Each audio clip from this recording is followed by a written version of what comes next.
Hello guys, नमस्कार, जोहर, आदाब, सत श्री अकाल। एग्जाम फाइटर नंबर 1 पर आप सभी का बहुत बहुत स्वागत है साथियों। और हम लोग JET paper 2 Jharkhand railway test के पेपर 2 में हिस्ट्री की क्लासेस को कर रहे हैं। और हिस्ट्री की क्लासेस में पिछले क्लास में हमने क्या देखा था? वैदिक सभ्यता, वैदिक एज को देखा था और इसका इंट्रो क्लास हमने कर लिया था। और आज हम लोग ये देखेंगे कि वैदिक काल का दो पार्ट होता है, एक ऋग वैदिक काल और दूसरा उत्तर वैदिक काल। आज हम लोग ऋग वैदिक काल के बारे में जानेंगे, ठीक है। तो सबसे पहले आपको पता होगा कि वैदिक काल को दो भागों में बांटा गया है। कौन कौन सा दो भाग है एक बार रिकॉल करा दूं। पिछले क्लास में हमने आपको ये बताया था कि पूरा जो वैदिक काल है वह दो भागों में बटा हुआ है। वैदिक काल को दो भागों में बांटा जा सकता है। कौन सा? ऋग्वैदिक काल 1500 ईसा पूर्व से 1000 ईसा पूर्व, और उत्तर वैदिक काल जिसका पीरियड है 1000 ईसा पूर्व से 600 ईसा पूर्व। आज हम लोग ऋग्वैदिक काल के बारे में जानेंगे। ऋग्वैदिक काल से जुड़े हुए जितने भी कह सकते हैं यहाँ पर इंपॉर्टेंट फैक्ट है उन सभी चीजों को देखेंगे, ताकि कोई भी क्वेश्चन अगर ऋग्वैदिक काल से आए तो आपका ना छूटे। और चलिए क्लासेस में चलते हैं हम लोग और ऋग्वैदिक काल से स्टार्ट करते हैं। इन सभी के बारे में हमने पिछले क्लास में भी देखा है कि उनके उत्पत्ति के संबंध में जो विचार अलग अलग विद्वानों ने दिए हैं उसको हमने पिछले क्लास में देखा है। आज ऋग्वैदिक काल के बारे में हम लोग जानते हैं। तो सबसे पहले आपको पता है वैदिक सभ्यता एक ग्रामीण सभ्यता थी, है ना। जब आर्य यहाँ पर आए और उसने जो सभ्यता की स्थापना करी जिसको वैदिक सभ्यता कहते हैं, क्योंकि इस काल के बारे में जानकारी का मुख्य स्रोत हमारा क्या वेद है, इसलिए इसको वैदिक सभ्यता कहते हैं। और ये ऋग्वैदिक काल इसलिए कहते हैं क्योंकि इस पीरियड यानी 1500 बीसी से 1000 बीसी के बीच में जो भी जानकारियां मिलती है वो हमें वेद से मिलती है। कौन सा वेद से? तो ऋग्वेद से मिलता है, इसीलिए इस काल को ऋग्वैदिक काल कहा जाता है, ठीक है। तो ऋग्वैदिक काल की संस्कृति ऑफकोर्स ग्रामीण होगी, क्योंकि पूरा वैदिक सभ्यता ही ग्रामीण है, तो संस्कृति ग्रामीण थी।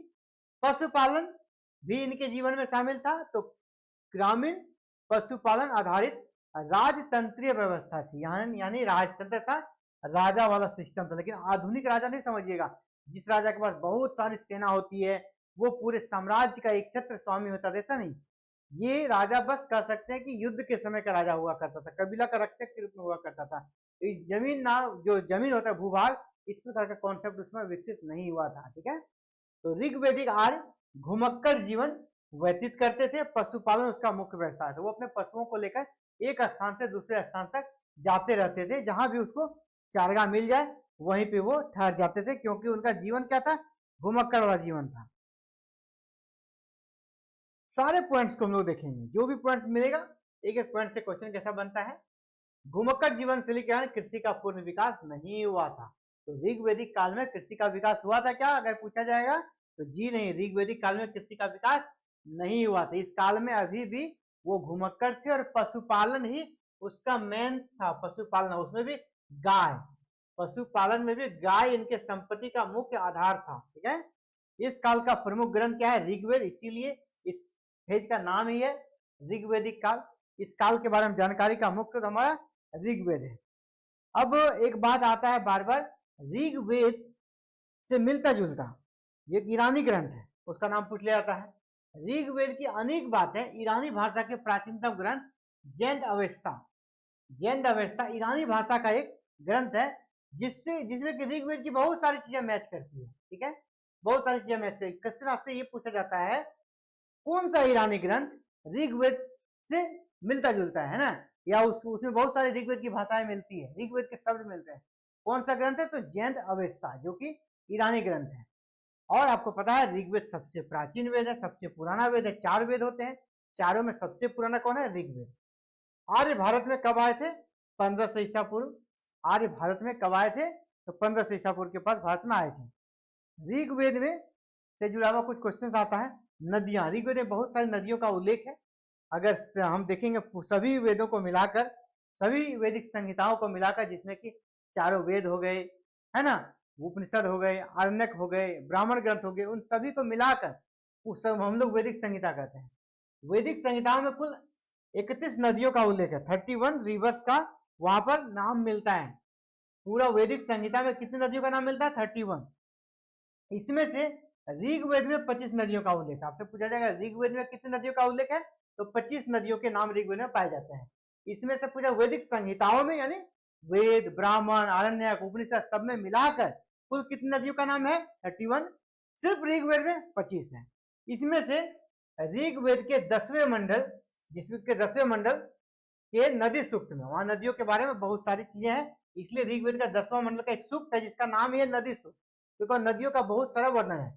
21 नदियों का, बताइए यहाँ पे आउट ऑफ 25, जैसे हमने कहा ऋग्वेद में 25 नदियां हैं, उसमें से 21 नदियों का उल्लेख ऋग्वेद के 10वें मंडल के नदी सूक्त में ही है। आपसे ये पूछ लिया जाएगा नदी सूक्त ऋग्वेद के किस मंडल में है, तो 10वां मंडल में। 10 नदी सूक्त में कितनी नदियों का वर्णन है, 21 नदियों का वर्णन है, जिसमें पहला नदी जो है ना, जिस नदी का वर्णन है वो आपका गंगा है। तो ऋग्वेद में उल्लेखित पहली नदी कौन है, गंगा, और इसी में 21 में पहला हो गया गंगा, और सबसे लास्ट में है गोमल। नदी सूक्त में 21 नदियों का उल्लेख है, जिसमें पहला जो नंबर पे नाम है वो गंगा का है, और अंतिम नंबर पे किसका नाम है, आपका गोमल का। सर्वाधिक उल्लेख सिंधु नदी का है। अगर ये पूछा जाएगा ऋग्वेद में सबसे ज्यादा किस नदी का उल्लेख है, तो सिंधु नदी का, क्योंकि उस दौर में सिंधु नदी सबसे प्रमुख नदी मानी जाती थी। सिंधु नदी का दूसरा नाम आपका हिरण्य नदी भी कहा जाता था। ठीक है, ऋग्वेदिक काल के सबसे महत्वपूर्ण नदी कौन है, सिंधु, इसे हिरण्य नदी भी कहा जाता था।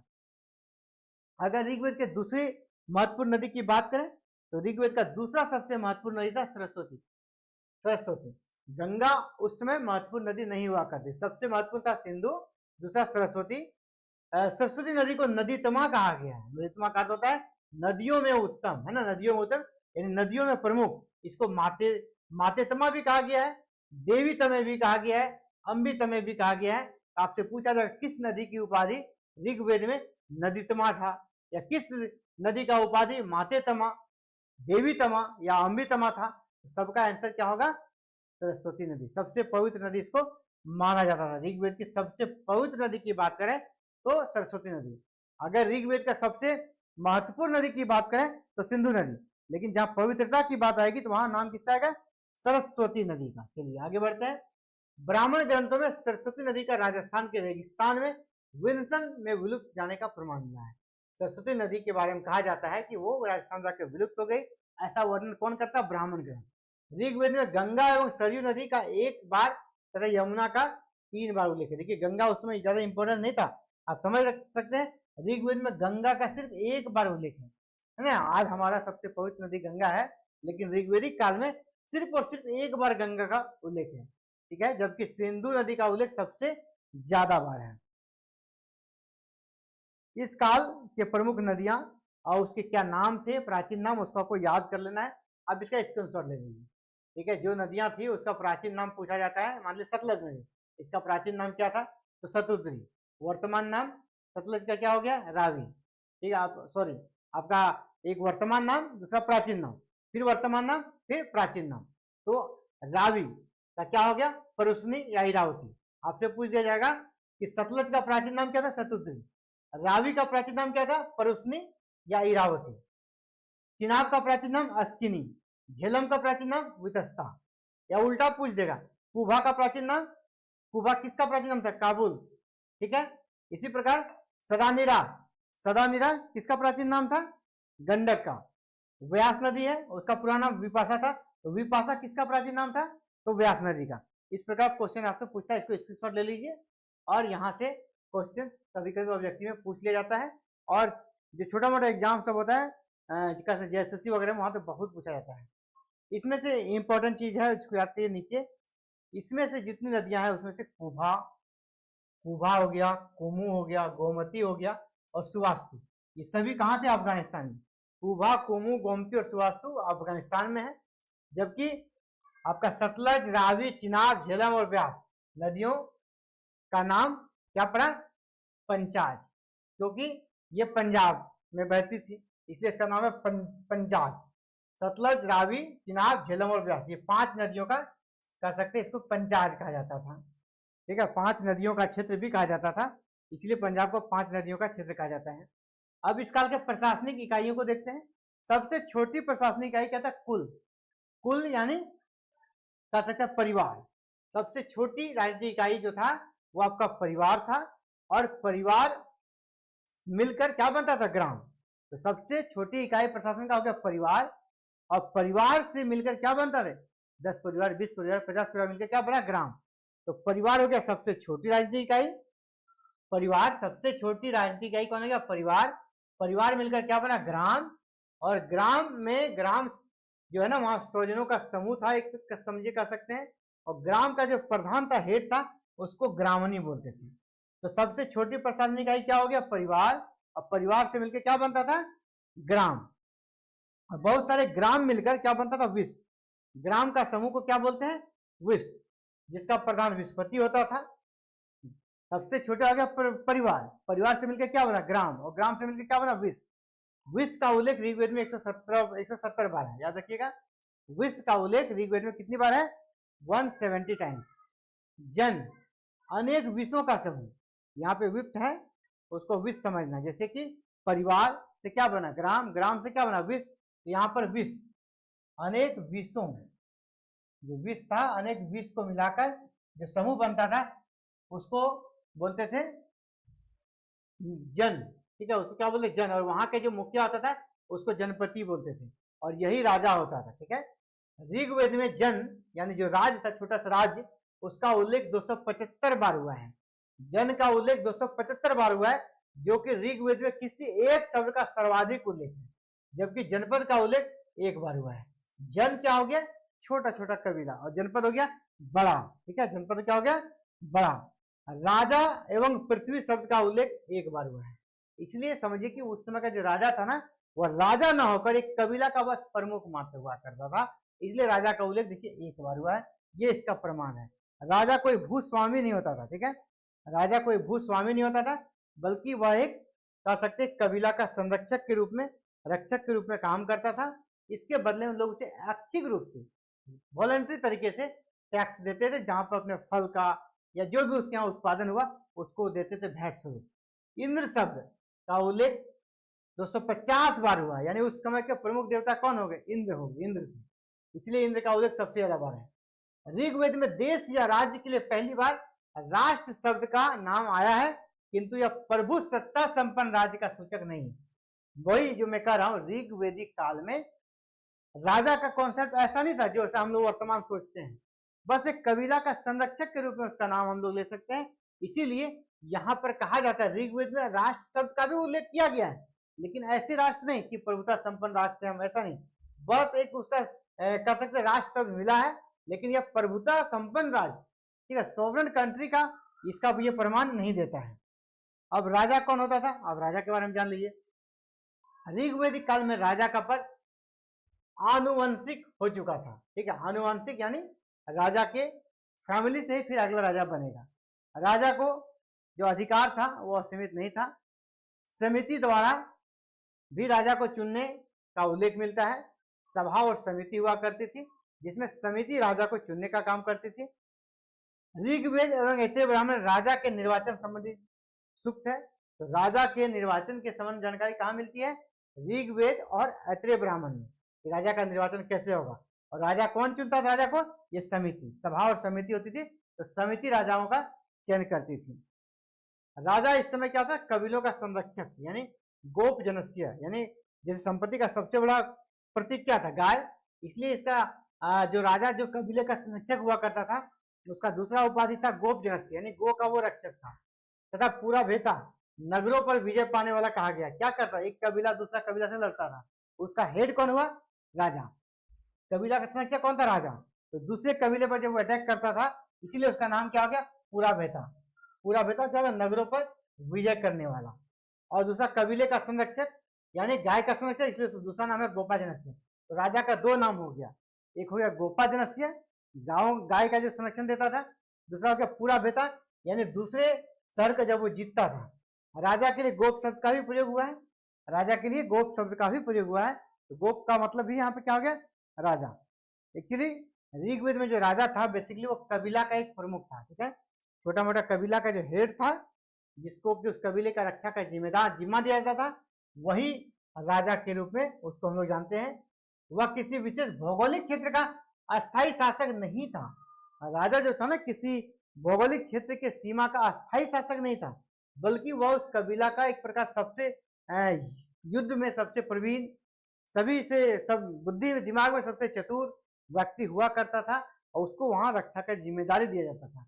ऐसा नहीं कि वो कोई शासक था और इसके एवज में लोग उसे अपने उत्पादन का कुछ हिस्सा देते थे, भेंट स्वरूप ऐच्छिक रूप से, वो अनिवार्य नहीं था। इस काल में राजा भूमि का स्वामी नहीं अपितु युद्ध का स्वामी था। यानी युद्ध का स्वामी मतलब अपने कबीले की रक्षा करने का दायित्व उसी के ऊपर था। समिति को राजा को नियुक्त करने एवं उन्हें परिचित यानी हटाने का अधिकार था। तो राजा का चयन कौन करता था? समिति। इस काल में प्रशासनिक संस्थाएं भी मिलती है, जैसे सभा और समिति का हम लोग बार बार जिक्र करते ही आ रहे हैं, तो यहाँ पर फिर से अलग से हम लोग जिक्र करेंगे। प्रशासनिक संस्थाओं में सभा का महत्वपूर्ण स्थान था और सभा का उल्लेख ऋग्वेद में 8 बार हुआ है। समिति जो कि राजा का चयन करती थी, राजा को हटा भी सकती थी, समिति का उल्लेख भी ऋग्वेद में 9 बार हुआ है। ये सभी प्रशासनिक संस्थाएं, सभा और समिति सबसे इंपॉर्टेंट है। इसके बाद है तो विश्व, और विश्व का उल्लेख 122 बार है और गण का उल्लेख 46 बार है। ये सब क्या होता था? कबीलाई संगठन या सभाओं का उल्लेख है। ये सभी प्रशासनिक संस्थाओं का अंग थे। कौन कौन हो गया? सभा जिसका उल्लेख 8 बार है, समिति जिसका उल्लेख 9 बार है, विश्व का उल्लेख 122 बार है और गण का उल्लेख 46 बार है।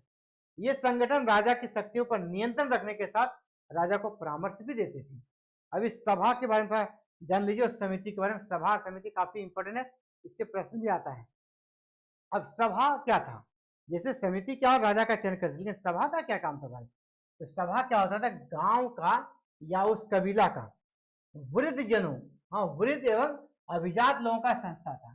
तब सभा के मेंबर कौन बनते? उस गांव के जो वृद्ध लोग थे, जो कह सकते कि मैच्योर लोग थे, उसको उसका मेंबर बनाया जाता था। और जो प्रबुद्ध वर्ग थे, समाज के अभिजात वर्ग, उच्च वर्ग थे, उसको इसका मेंबर बनाया जाता था। इसे मंत्री परिषद भी कहा जाता था। सभा क्या करता था? याद रखिएगा, न्यायिक कार्य। समिति क्या करता था? राजनीतिक कार्य करता था, राजा का चयन करता था। लेकिन सभा न्यायिक कार्य करता था, डिसीजन देता था। इसी प्रकार समिति को कहा जाती है सामान्य जनता के प्रतिनिधि सभा से, और इसीलिए इसको राज्यसभा कहा जाता है। सभा को राज्यसभा कहा जाता है। सभा को राज्यसभा के बराबर दर्जा दिया गया, ठीक है, राज्यसभा। और समिति को लोकसभा के बराबर दर्जा दिया गया। समिति हो गया आपका जो है वो लोकसभा। जिस प्रकार अभी राज्यसभा और लोकसभा, ज्यादा अधिकार किसको है? ज्यादा अधिकार किसको है? लोकसभा के राज्यसभा को, लोकसभा को। इसी प्रकार वहां भी समिति को ज्यादा अधिकार था। वहां पर भी समिति को ज्यादा अधिकार था। राजा को चयन करने, राजा को हटाने, सभी अधिकार समिति के पास था। यह सामान्य जनता की प्रतिनिधि सभा थी। यह राजा पर नियंत्रण रखती थी। समिति के सभापति को ईशान कहा जाता है। याद रखिएगा, इंपॉर्टेंट क्वेश्चन। समिति के सभापति को क्या बोलते थे? अध्यक्ष को ईशान बोलते थे। एक है आपका लुडविग ने सभा को अपर हाउस और समिति को लोअर हाउस का। मैंने पहले कह दिया सभा क्या था हमारा? Upper house. अपर हाउस मतलब राज्यसभा, लोअर हाउस मतलब लोकसभा। ये किसने कहा है? लुडविग ने। याद रखिएगा, लुडविग के अनुसार सभा कौन सी थी?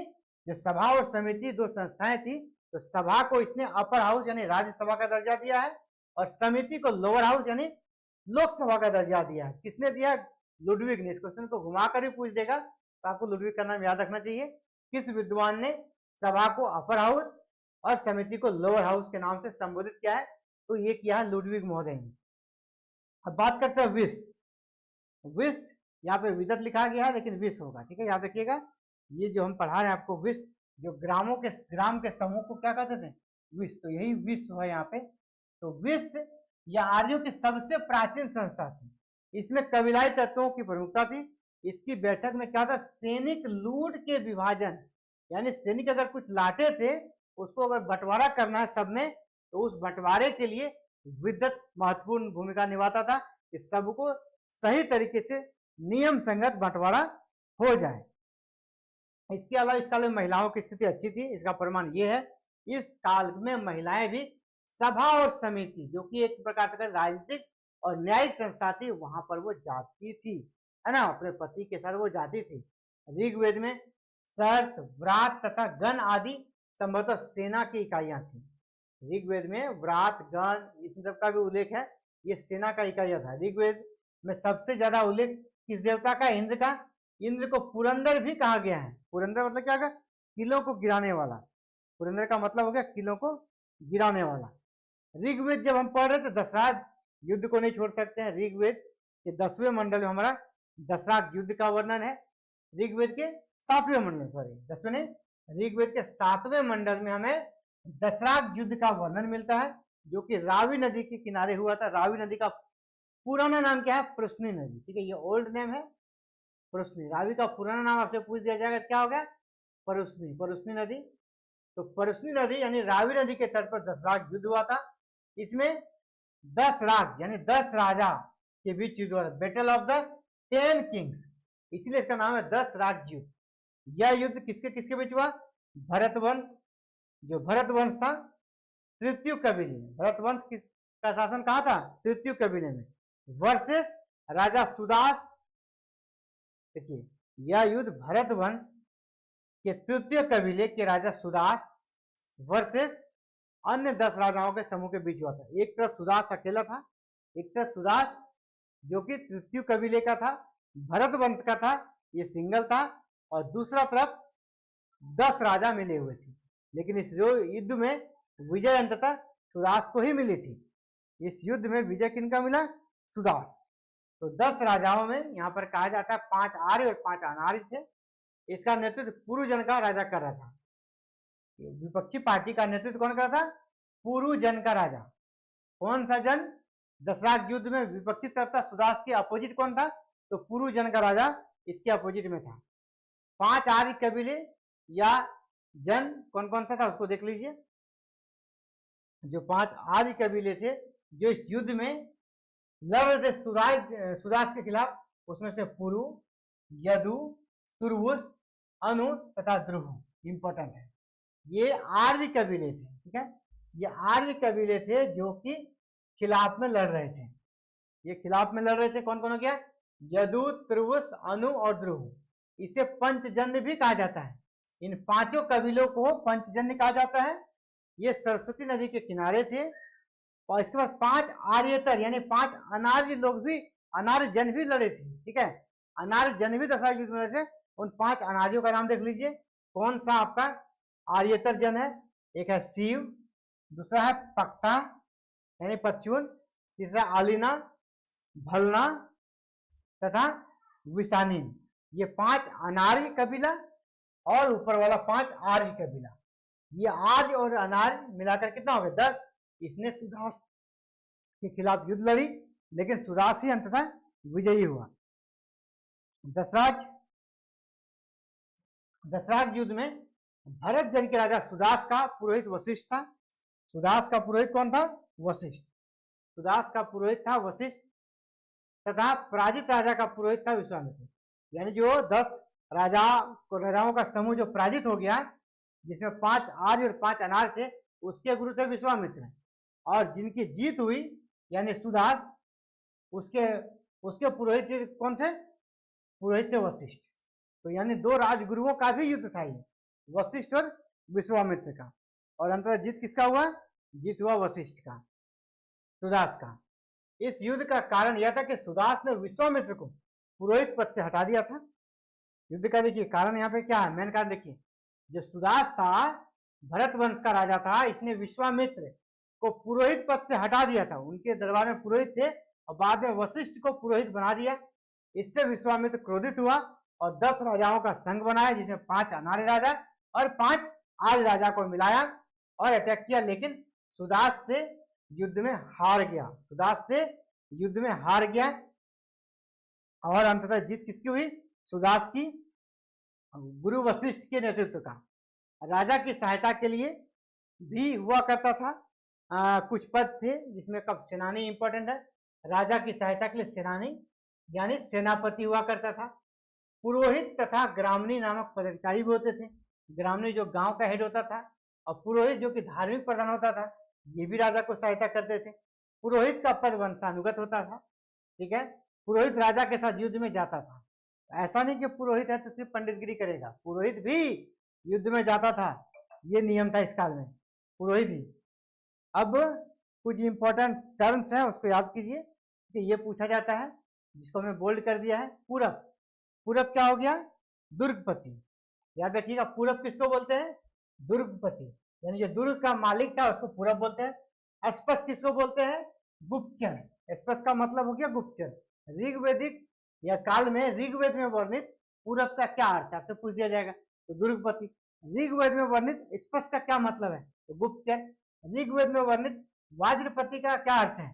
यह गोचर भूमि का अधिकारी जो होता था उसी को हम लोग कहते थे वाज्रपति। गोचर भूमि का अधिकारी को क्या बोलते थे? वाज्रपति। वाज्रपति युद्ध समूह के प्रमुख हो, यानी कुलपों का नेतृत्व करने वाला अधिकारी भी था। कुलप क्या हो गया? गृहपति, परिवार का मुखिया। जैसे पिता हो गया परिवार का मुखिया, मान लीजिए हम अपने परिवार के हेड हैं, हम क्या कहलाएंगे? कुलप, यानी घर का जो मालिक है वही कहलाएगा कुलप। अगला प्रश्न विनाक। वैदिक कालीन न्यायाधीश को प्रश्न विनाक बोलते थे। तो प्रश्न विनाक क्या था? वैदिक काल का जो जज था, न्यायाधीश था, उसको बोलते थे प्रश्न विनाक। ऋग्वेद में चरिष्णु शब्द का प्रयोग हुआ है। समुद्र दुर्ग गिराने वाला इंजन था। तो चरिष्णु क्या था? दुर्ग को गिराया जाता था, दूसरे के दुर्ग को गिराया जाता था, उसी को चरिष्णु बोलते थे। ठीक है, यह क्या था? दुर्ग गिराने वाला इंजन था। चरसनी शब्द का कृषि के लिए आता है। ठीक है, चरसनी शब्द का पूछ दिया जाएगा क्या अर्थ है ऋग्वेद में? तो कृषि। ऋग्वेद में उल्लेखित अंतिम राजा सागर था। ऋग्वेद में जिस राजा का अंतिम बार उल्लेख हुआ है उसी को क्या बोलते थे? सागर उसका नाम था। गांव का जो न्यायाधीश था उसका नाम अलग था। गांव का जो न्यायाधीश होता था उसको ग्राम वादिन कहते थे। देवताओं का पुरोहित बृहस्पति था। वैदिक सब देवताओं का पुरोहित कौन था? बृहस्पति। ऐसा कहाँ कहा गया है? ऐसा कहा गया ऋग्वेद में। तो ऋग्वेद से जुड़ा हुआ ये हम लोग सेशन कर रहे थे, जहाँ पे हम लोगों ने बहुत सारी चीजें देखी, और कल हम लोग इसके सामाजिक व्यवस्था को देखेंगे। ठीक है, कल के क्लास में इसके हम लोग सामाजिक व्यवस्था को देखेंगे, ऋग्वेदिक कालिक सामाजिक व्यवस्था। आज हम लोग यहीं पे छोड़ते हैं। और साथियों इसी प्रकार अगर आप जेट की क्लासेस करना चाहते हैं और अगर आपका पेपर 2 हिस्ट्री है तो आप हमारे साथ आ सकते हैं। हमारे ऐप पे हिस्ट्री की क्लासेस चल रही है। ठीक है, हमारे ऐप पे हिस्ट्री की क्लासेस चल रही है, यहाँ पे देख सकते हैं आप हिस्ट्री की क्लासेस हैं। इसके अलावा पेपर 1 की भी क्लासेस चल रही है। अगर आप पेपर 1 जेट कल करना चाहते हैं उसके लिए भी क्लासेस चल रही है। पेपर 2 की बहुत सारी विषयों की क्लासेस चल रही है। आपको जो भी क्लास लेना है आप इसके लिए क्या करना होगा? इस वीडियो के नीचे हमारे एप्लीकेशन का लिंक है, हमारे ऐप का लिंक है जिसका नाम है एग्जाम फाइटर नंबर। उस लिंक को आपको क्लिक करना है, लिंक को, उस लिंक को क्लिक कीजिएगा, ऐप डाउनलोड हो जाएगा। ऐप डाउनलोड करना है। ये ऐप जब डाउनलोड हो जाएगा तो आपके मोबाइल के सबसे नीचे जाइएगा, स्टोर बटन होगा, स्टोर, उसको क्लिक कीजिएगा। जितने भी क्लासेस कोर्सेज यहाँ पर चल रहे हैं सारे कोर्सेज दिखने लगेंगे। आपको जाना है जेट पेपर 1 के कोर्स पर, पेपर 1 को परचेज करने के लिए, और जेट पेपर 2 हिस्ट्री में हिस्ट्री का परचेज हो जाएगा। जेट पेपर 2 सोशियोलॉजी हो जाएगा। आपको जिसमें बेनिफिट लेना चाहे आप ले सकते हैं, बड़ा स्मूथ है। और इसके साथ ही यहाँ पे हमारा कॉलिंग नंबर भी है, आप चाहें हमसे बात भी कर सकते हैं, व्हाट्सएप चैटिंग भी कर सकते हैं। इसी वीडियो के नीचे ही हमारे व्हाट्सएप ग्रुप का भी लिंक है, आप उस लिंक के माध्यम से भी हमसे जुड़ सकते हैं और कनेक्ट होकर अपने सवालों को रख सकते हैं। वहाँ सैकड़ों बच्चे जुड़े हुए हैं, सभी बहुत बहुत फायदा उठा रहे हैं। आप भी फायदा उठाइए। और 18 सालों के बाद जो जेट का नोटिफिकेशन आया है इसमें आपका भी एक्सिट हो, आपका भी रिजल्ट आए, यही शुभकामनाएं। आप सभी का बहुत बहुत आभार एग्जाम फाइटर नंबर से जुड़ने के लिए। Thank you. जय हिंद, जय भारत।